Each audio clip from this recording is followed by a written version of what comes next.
Studies suggest nearly half of all U.S. tap water is contaminated. A toxic chemical known as PFAS is at the center of those inspections.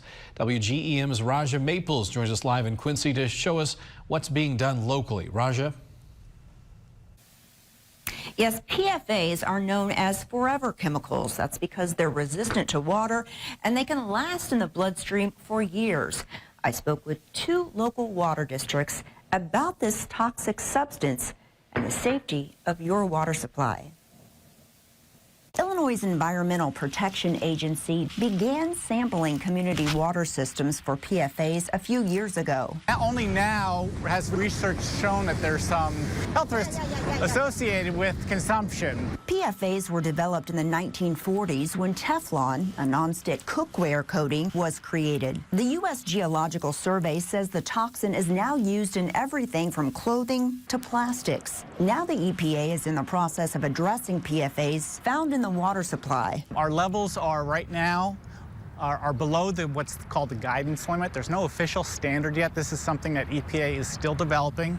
We hope to get regulations issued by the federal government by this fall. Public Works Director Jeff Conti says the city of Quincy started testing for PFAS 2 years ago on a quarterly basis. Mill Creek Water District also is monitoring levels.